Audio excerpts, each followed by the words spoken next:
Hey, friends. Welcome to the Raising Boys and Girls podcast. I'm Sissy Goff. And I'm David Thomas, and we're so glad you've joined us for this conversation.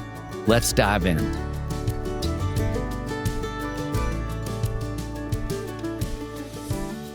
Andy Crouch is partner for theology and culture at Praxis, a venture-building ecosystem advancing redemptive entrepreneurship. His writing explores faith, culture, and the image of God in the domains of technology, power, leadership, and the arts. He is the author of 5 books, plus another with his daughter, Amy Crouch, which we love talking about. His writing and work have been featured in the New York Times, the Wall Street Journal, Time, and several editions of Best Christian Writing and Best Spiritual Writing.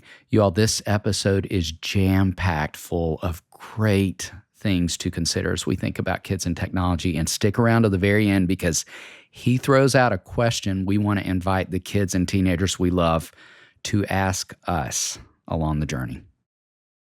Well, Andy, we are thrilled to share time with you. We have appreciated and respected the work that you are doing in the world for a long time. And we're excited to get to talk with you about it today. And would love to start out just asking you this. So based on your decades of work in culture, technology, and human flourishing, what would you say kids and adolescents need now culturally that is different from what they needed even 10 years ago? What cultural shifts most concern or even most inspire you?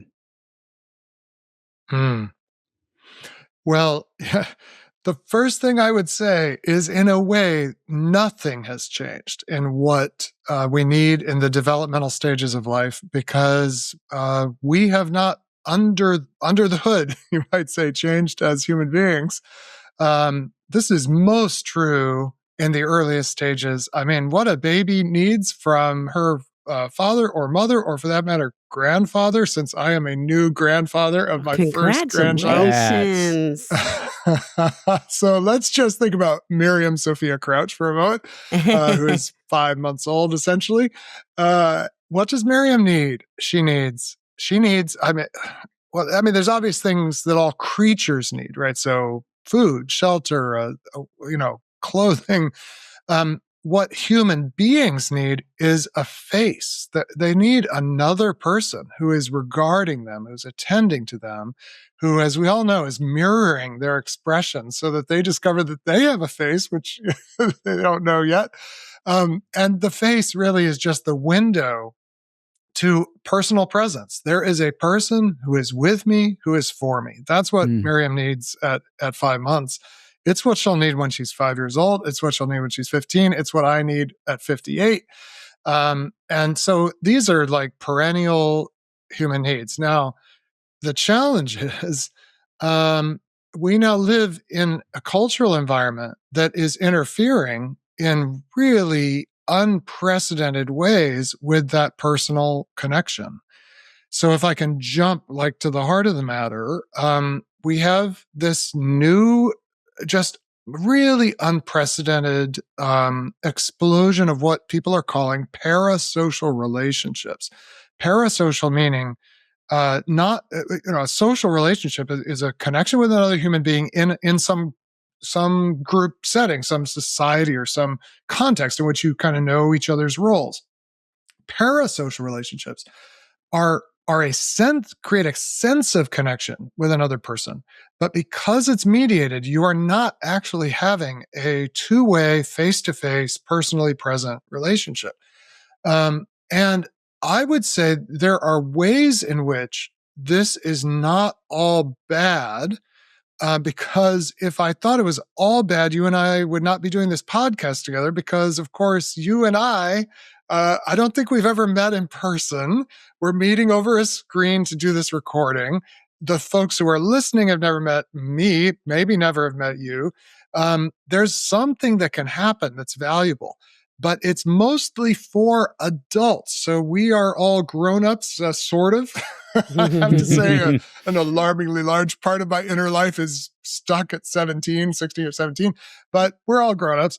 We've been through this developmental sequence in which we learned how to kind of relate to the world through one another. But when you are 15 now,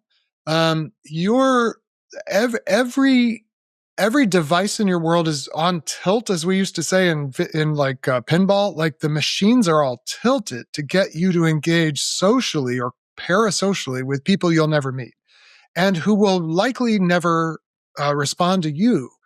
If I can say one more sentence about this, I don't want to go on too long. I want to hear also how you react to this. But you think about what we call social media.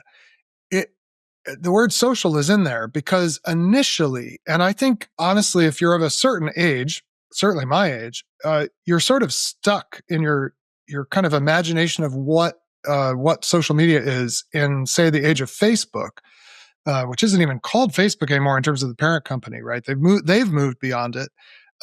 But Facebook was based initially on actual people you had known face to face, and you saw their faces, that little square that had their little image. It called up all the memories of your personal encounter with them. But then you were continuing that relationship kind of through this social media called Facebook. That is so far in the rearview mirror now. Most teenagers today who are spending, if I'm not mistaken, about 3 hours a day median use on TikTok. TikTok is not a place to connect with your friends.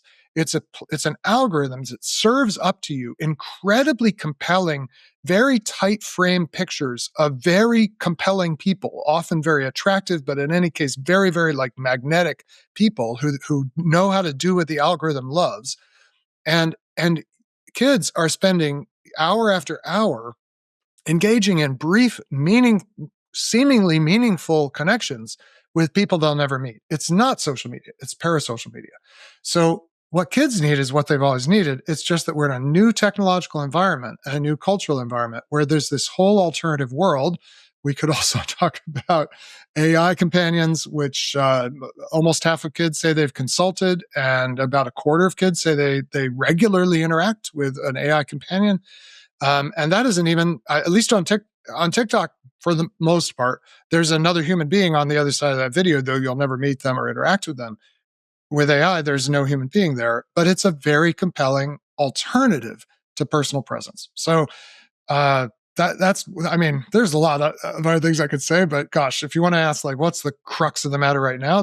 Feels like the crux of the matter. Yes. Does that make sense? Absolutely. Oh, yes. And we want to dig into several things you mentioned in that in just a moment. Before we do, I want to back up for a second and talk about a book of yours that we love, The Tech-Wise Family, which has influenced so many parents. And if parents are not yet familiar with the wisdom from that book, would you give 2 or 3 takeaways? We know we're making them a little anxious already as we're talking about AI, so let's give them some practical help, and then we'll go back to the anxiety piece in a second. But 2 or 3 practical takeaways. Oh, well, the Tech-Wise Family is how to keep devices in their proper place in our homes. And I think the proper place is away from the formative moments. So the big takeaway, I mean, the big thing I hope people walk away from the book thinking about is your home is meant to be and can be a place where everybody grows in the hardest thing about being human, which I describe as wisdom and courage. We're in this thing we call a home. Above all, yes, to meet some of our direct biological needs, but above all, to grow in wisdom and courage. And so all the decisions we make about devices ought to be made in that light. So that's number one, is kind of think about how are the things we're doing, the things we're using, the way we spend our time, are they helping us grow in wisdom and courage or not? The second thing is people do expect, and probably especially expect based on how we started, that it's a book about screen time limits for kids. And I so did not want to write that book. And I also think it's actually not mostly about the kids. So it's really about the grownups. I will say the reason kids initially get screens and other devices is not to solve a problem the kids have. It's usually to solve a problem an adult has. Whether it's, I'm taking my toddler to the grocery store, this could be a disaster. We're getting on a plane, this could be a disaster. I'm busy, I need have something for them to do so they'll stay quiet. We're solving adults' problems by giving kids screens. So one of the things the Tech-Wise Family is about is how do we kind of redesign our homes so it's possible to be a parent and survive and not have to kind of solve your problems with devices with your kids. So Yeah, those would be a couple of the high level Mm. ideas in it. Love those. And great reminders of why we want folks to have that book Yes. in their homes. And now we're going to take a little break to hear from one of our sponsors who makes this podcast possible. David, I went to the lake house last weekend and I had this realization. My place has officially turned into a Wayfair showroom. Oh, I've seen the pictures, Sissy. You've got the accent chairs, the lamps, the throw pillows. It looks like they could film a commercial there. I know. I was walking around thinking, do I live here or do I shop here? Every room has a little Wayfair magic. Rugs, towels, even the guest bedding. Well, you're not alone. Connie's been on a tear at our house, too. Between the new area rug, the storage baskets, and the mirror she swears makes the room look bigger, we might be tied for the most Wayfair boxes delivered in 1 month. I love it, though. Wayfair just makes it too easy. They've got everything you need to get your house ready for the new year, whether it's a living room refresh, better bedding, or just finally getting organized. And that's the best part. It's all right there in one place and on any budget. You can elevate your space without emptying your wallet, or in my case, your garage full of boxes. Same. So if your home could use a little reset too, trust us, Wayfair's the move. Get organized, refreshed, and back on track this new year for way less. Head to wayfair.com right now to shop all things home. That's WAYFAIR.com. Wayfair. Every style, every home. And now back to our show. All right, let's jump back for a minute to AI. You introduced that important subject that I think it's necessary to talk about. So we hear from so many parents who feel, both excited in some ways, terrified in others about AI. Right. In your view, how would you say it's likely to shape childhood and adolescence in the coming years? I think it's very likely that the typical adolescent in probably the world, certainly the countries that have ready access to technology, will consider an AI companion to be the most trusted person or persona in their life. I think that will be the typical experience. Mm-hmm. These systems are in their current form, and they are unmistakably getting better at this. So good at simulating personal presence. They have amazing facility with language. They're so good at adapting to what their user wants them to be. And they are very willing, at least in their current form, unless there's a real change in how we insist that these companies deploy these chatbots. I honestly don't see that change being very likely at a societal level. They are very happy to present themselves as your most trusted companion. And the incentives of the companies selling these, because they are sold either through ads or subscriptions, is all to make it the most helpful possible companion you can have. And when you are specifically in the turbulent, complex, fragile state of adolescence, not least fragility of friendships. And by the way, if you mentioned like what's changed in the last 10 years. And I actually think something is so interesting. And if we could talk forever, I would ask you guys so many questions about this. But I remember girls in middle school and high school having sometimes very complicated relationships with each other. Girl friendships are complex, also very intense. I do not remember that being true for boys when I was a child. And today, I think it's just as messy and turbulent and emotion-laden for boys as for girls. To me, that's one of the most striking social shifts is how boy friendships, which for me were relatively uncomplicated, have become just as turbulent as girls seemed to have maybe 20 or 40 years ago. So here you are. You're in the midst of this maelstrom, this whirlwind of feelings. Who can you trust? Who can you rely on? And there is a, quote, friend, unquote, who will always be there for you, who never disappoints you for long, is quick to apologize in a way that no human being is when you tell it, hey, you disappointed me. It learns so fast. It never has anything better to do than to seem to be with you.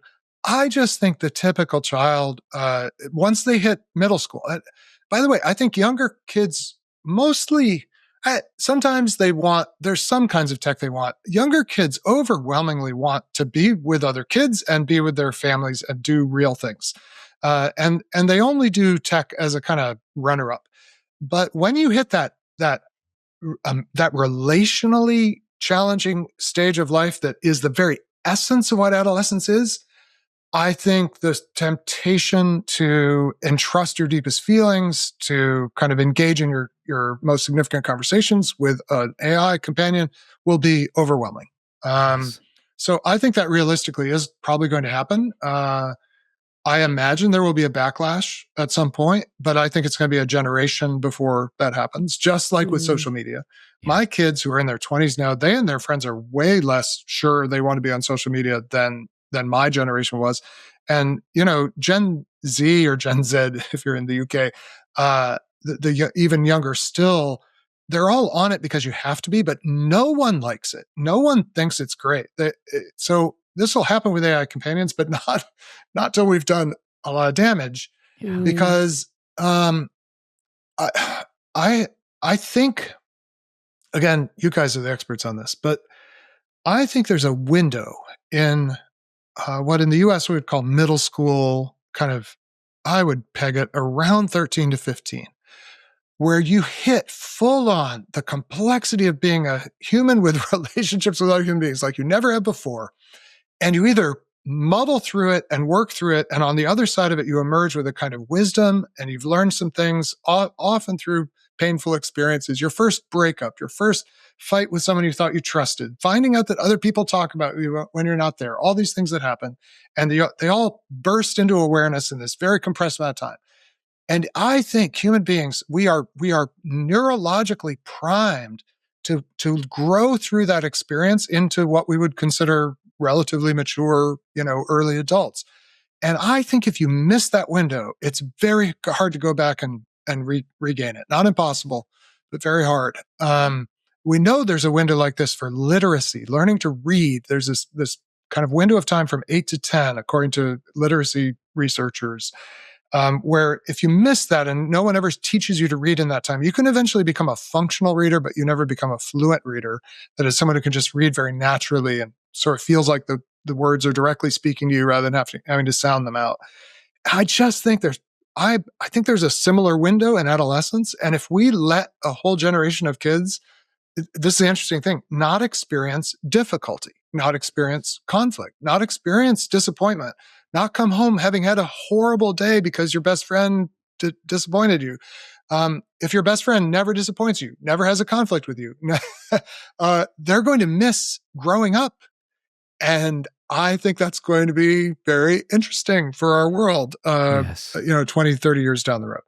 Yes, that makes so much sense, and we agree with you so wholeheartedly in all of that. And thinking about AI, thinking about all the advancements of technology and knowing some of these things are going by the wayside in light of the advancements. What do you feel like kids really need to stay grounded as technology moves forward? Well, above all, I mean, the real world is still so much better. Now, you got to have some support. The first time you go camping, if you've grown up in a very artificial environment, and even our, even beautiful suburbs are pretty artificial. The first time you go out and it's the middle of the night and there are these weird sounds and you're a little colder or hotter than you planned on being. And it really helps to have someone there supporting you and saying, we're going to get through this. Here's what that noise meant. Maybe it's a bear, but if it's a bear, here's how we deal with bears. Over time, if you have the right supports, those experiences in like the fullness of the natural world, and then by the same token, like real encounter with other people, I do not think AI companions are ultimately going to be more compelling than other people. I do think they're more addictive and entrancing, you might say, than other people. But again, if you have enough support and you have someone, let's say you're a group of kids, and let's say you have the fortune, as I did, not coming from a particularly church-oriented family, but my parents did drop me off when I was 13 at the local Methodist youth group where I came to faith. And I also came alive relationally in that context, not because all the relationships were easy, but because there were supportive adults in that context who sort of modulated all the conflicts and messiness, all the kind of crazy stuff that kids get up to, and gave us a supportive environment to have these real encounters with people. So what do kids need? They need some adults who care enough to take them, if I could put it this way, to take them to a wild place. Whether it's the out of doors, and it doesn't have to be like the backwoods, but the furthest wilderness. It just like get out of the most controlled environment and move toward the wild, and then the wildness of actual encounter with other people. But kids increasingly, there are so many messages in the world that say that's not safe. Be careful. Who knows what could happen? Stranger danger. I'm not saying there aren't dangers in the world. That's why adults need to care enough to say, I'm going to go with you to that wild place and also give you some freedom to explore it and not sort of micromanage every moment. But I'm going to create the context where you can encounter reality. And I just think most kids will come alive if they do that. And the more they come alive in reality, the less artificial reality will be kind of permanently entrancing to them. Mm-hmm. So if that makes sense, I think the cultural environment, I would say the pre-industrial cultural environment, before the home was splintered and became a place where the work is done somewhere else. First the father, then in the 20th century, often the mother and father leave the home and do some work somewhere, and then we all come back home. Before that happened, when work and life and family all happened in a kind of coherent way in the home, which is a world that is lost to anyone living in a place like the United States now, with very rare exceptions. I think parents could be a lot less intentional about formation for their kids because life formed you. Working on a farm formed you. Having animals right out the back door and seeing all the things animals do and, and having to care for them, like it formed you. Now that we live in a highly cultured environment and a post-industrial environment, adults do have to decide we are going to help our kids have formative experiences in a way that we didn't quite have to decide in the same way. Our grandparents didn't have to decide in the same way. So it's about us deciding, I care enough about you, even when you are a 14-year-old who rolls your eyes every time I suggest we go for a walk or a hike or go camping. I care enough about you to ignore that and to take you anyway and to show you I love you no matter exactly how you respond and support you in the wildness of it. And then I just promise you, everybody comes alive when you do that. It's so good.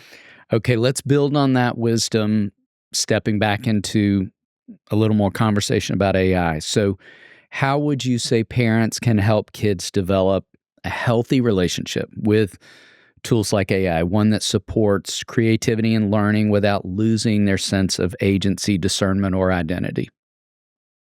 The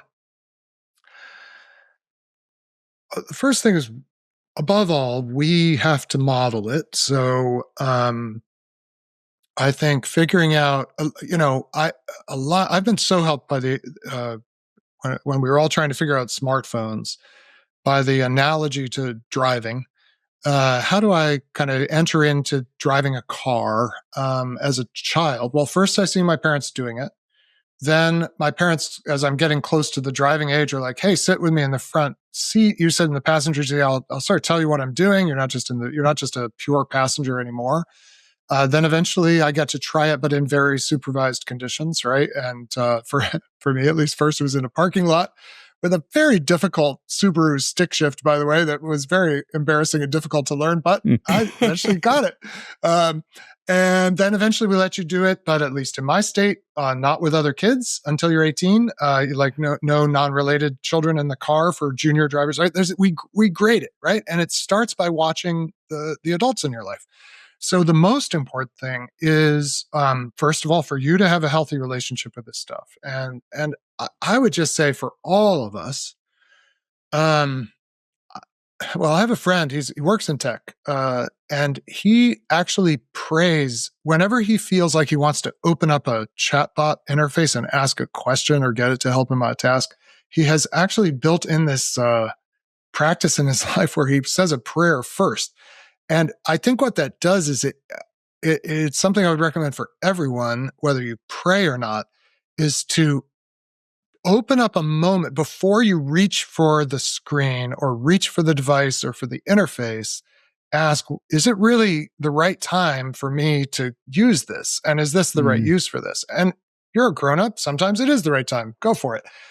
As your kids get older, start explaining that. Here's why I use Claude, which is one of the interfaces. I use it a lot. And if I still had kids at home and they were around, if I opened it up, if they were starting to get to the age where I would want them to also have access to it for some things, start explaining why you do what you do and why you don't do what you do and how you interpret what you see.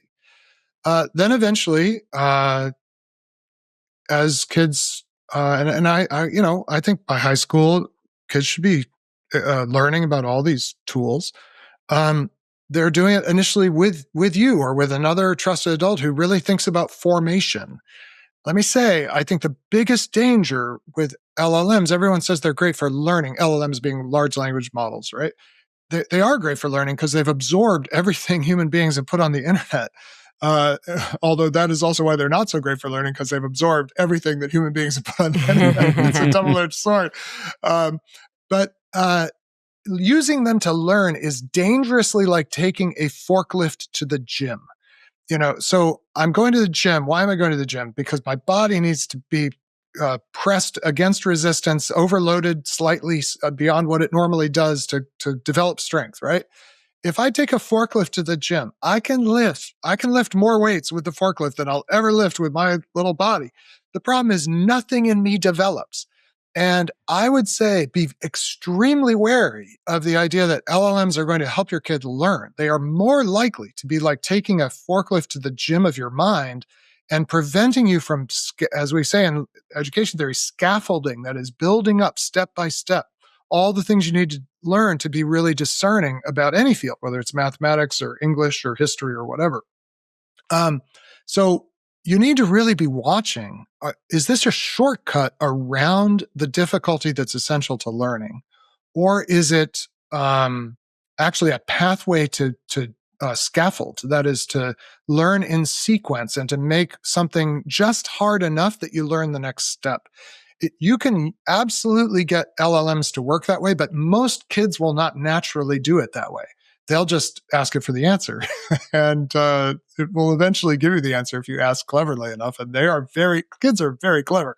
So you got to really be present as your kids are using it. And the other thing I would say is just let none of us use this as a substitute for friendship in any way. I just think, I don't care how fluent it is. I don't care how much it knows about psychology. You need a friend more than you need a psychologist. You need a friend more than you need an expert. And Yes. You will never get a friend unless you open up some of the messy, tough stuff of your life. And so I use LLMs extremely logistically. Like I need information about something, fine. But I do not use them relationally. And I am constantly telling myself as I use it, it's an it, it's an it, it's an it. It's not a you, it's not a person. And I would really I would supervise until the age of maturity where young adults can make their own choices. Don't let it seem like a friend. Let it be a tool or an instrument only. So good. Well, let's shift a little bit and talk about another of your books. So in your book, The Life We're Looking For, you talk about how our culture has traded personhood for performance, recognition, and efficiency. And Yes. we would love for you to talk about how this cultural shift affects kids specifically and what practices families can adopt to help kids stay rooted in real embodied life. My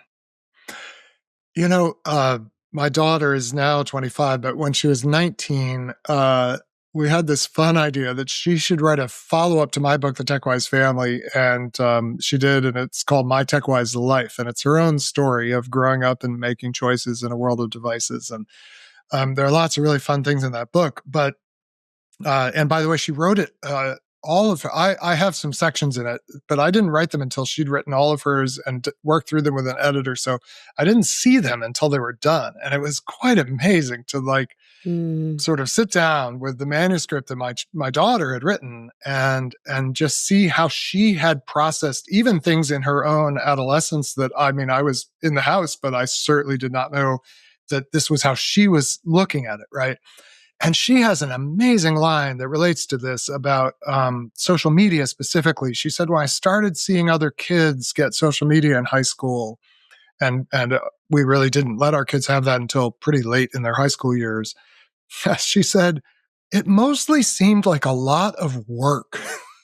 And Yes. what she's getting at is, what is social media other than performing and being recognized and doing it very efficiently? Like, and what is sort of grown-up life about other than I've got a bunch of things to deliver today and whatever my workplace environment is, I want to make sure people notice that I did the work. I'm being pressed all the time to do things faster with fewer resources.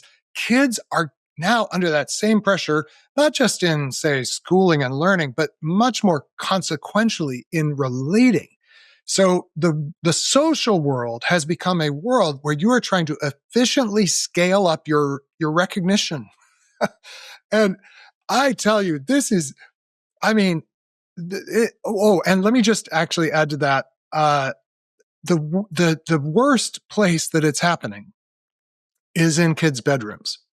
By which I mean, when you let kids, and by the way, in our house, no phones in any bedroom, the parents or the kids, but when adolescents take their phone to their room, I think parents have two ideas of what's happening. One is they're doing homework, which is definitely not happening. Or they're watching something on video, they're like learning something. That's not happening.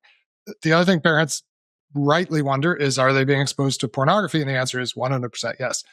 But I will tell you, the main thing that's happening is they are engaged in this high stakes competition with other kids through social media to show that they matter and to kind of keep their relationships going and to like follow all these protocols that social media makes you follow to feel like, to make it seem like you're really connected and influential among your friends. That is the social dynamics that are crammed through your phone, which literally keep kids up all night. So there was a UK study in the United Kingdom of adolescents, and the question was put to them, what do you wish your parents knew about phones that you don't think they know? And overwhelmingly what they said is, I wish my parents knew how much it's interfering with my sleep. And the reason it interferes with sleep is you're on the hook to respond and to post and to like and to comment all night. And the notifications are coming in all night. So the world of, what's the world of persons? I mean, you mentioned this, that we are all persons. We are meant to live kind of in the fullness of personhood. And I will tell you, there's something interesting about being a person, which it is very inefficient. It's not very productive. It does involve recognition, which is one of the other words that you used. But it is not about performing. It's about knowing that you are loved by another and that you are growing in the capacity to love another. And it's this slow, unpredictable process with pauses and retreats and returns and rupture and repair, to use a wonderful phrase from my friend Kurt Thompson. And there's nothing work-like about it. But all that is being recast for kids in terms of the things computers are good at, which is scale and productivity and efficiency. How fast can you get that photo up on Instagram? How fast can you like that thing? How can you be the first person to like it so they know you really care about them? And none of this maps onto what's really good for persons. So I just think we adults have got to create buffer spaces where all you have to be is a person. And number one space is in your own bedroom. Do not bring into your own bedroom, adults, or allow into the bedroom of your children a device that is going to warp their sense of who they are in the solitude, in the complexity of the solitude, in the fact that sometimes you feel overwhelmed with emotion in the solitude. And what you would do if you don't have a device is you'd open the door and you'd go to maybe a sibling's room or to your parents' room, and you'd start crying, or you'd just give them a hug. But if you've got the device, you'll try to manage it and feed it into that stream of communication that's flowing through the device all the time. And that is not a healthy way to respond to that kind of complexity of being a person in your room. So, yeah, does that help? I mean, that's what's at stake. Yes, honestly, absolutely. Yes. Can Andy. I say, when I wrote the TechWise Family, I was describing something Catherine and I, my wife and I, learned in real time with many false starts as we parented our kids. But the further we got into it, the more radical we were compared to what we saw people doing around us. And that was 10 years ago.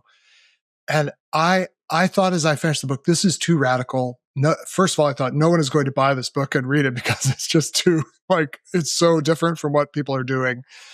I discovered actually there was a hunger for that. And 10 years later, I would say, especially my 20-something kids would say it was not radical enough. You cannot be radical enough.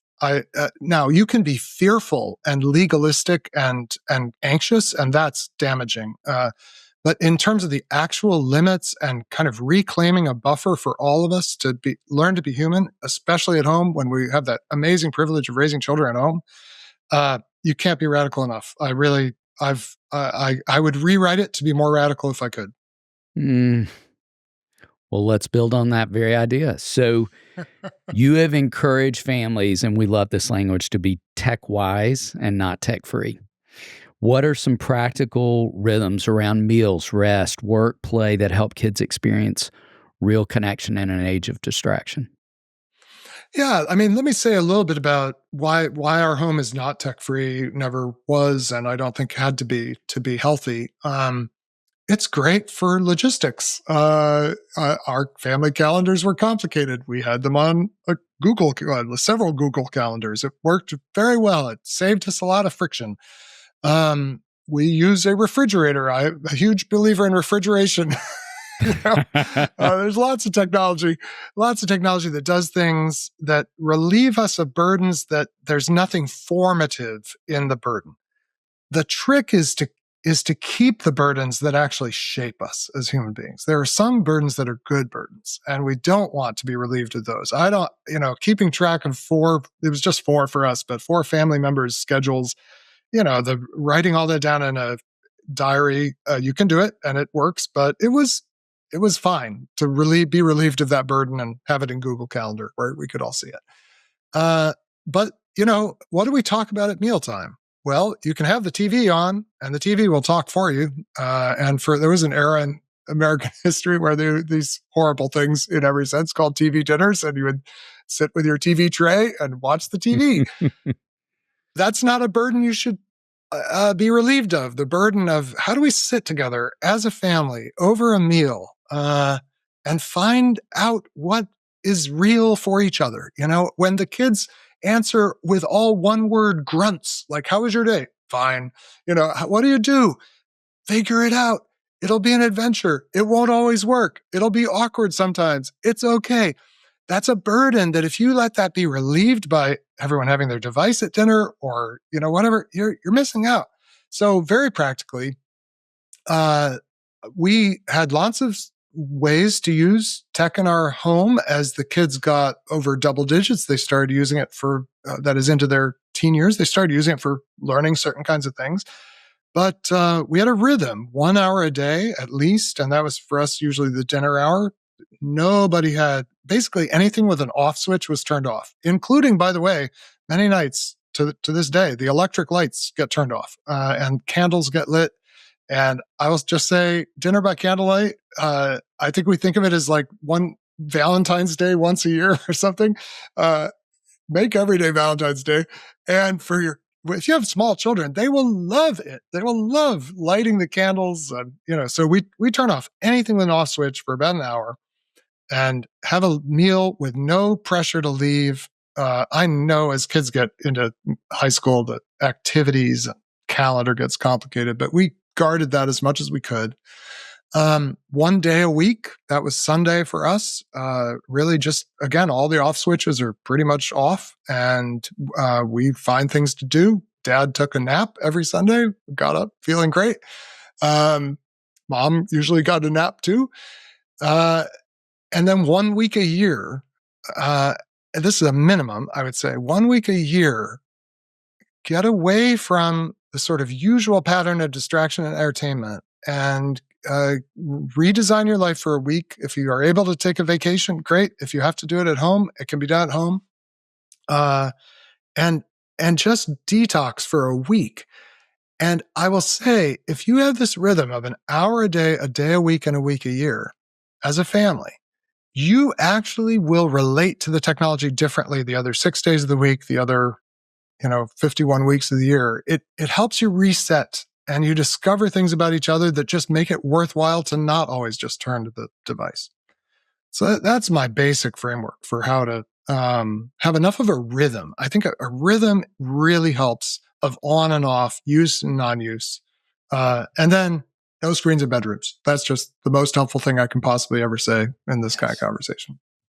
That's such good practical information. Yes. And we would love to say, okay, if a parent's listening, they're hearing so many beautiful suggestions that you have made and convicting suggestions you've made. If there is one practice or posture that parents could begin this week that maybe you haven't said, you've already said some great ones, but something small but that could be transformative, what would you want it to be?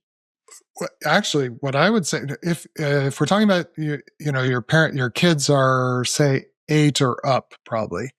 I would actually, in addition to what I've said, I think the number one thing I'd say would be tonight, turn off the electric lights and light some candles if you have some, or just more generally, have an hour with everybody without devices and just see how it goes. The answer is it'll probably go terrible the first time, but do it a few nights in a row and it'll get better and better. But if I could suggest something else, it's actually ask your kid, what do you wish was different in how I use technology? So rather than telling them what you wish was different about them, ask them what they would like you to change, and then commit to changing it. Because I bet it'll be a fair, insightful, somewhat convicting, honest. They'll tell you because in the research for Amy's book, we asked kids, what's the thing you most would like to change in your relationship with your parents? And the number one answer kids gave us, this was, I believe, 13 and up, is I wish my parents would spend less time on their devices and more time listening to me. That was the number one change most kids would like to make in their relationship with their parents. So ask your child, hey, I've been thinking about technology in our family. What would you wish I would change? See what they say. It's so good. That's so good. This conversation has been so good, as we knew it would be. And oh, goodness. Andy, just can't thank you enough for sharing wisdom, giving us your time, and what a beautiful offering to parents listening. I think I can't wait to have conversations with a lot of folks who I know this is going to be a rich, meaningful help. Thank you. Would you say before we end our conversation, which we don't want to do, where folks can find and follow along with all the things that you're doing? I'm harder and harder to find on media. I'm taking my own medicine. More and more, it's just in person. So I always tell people, if I do something worth knowing about, someone will tell you.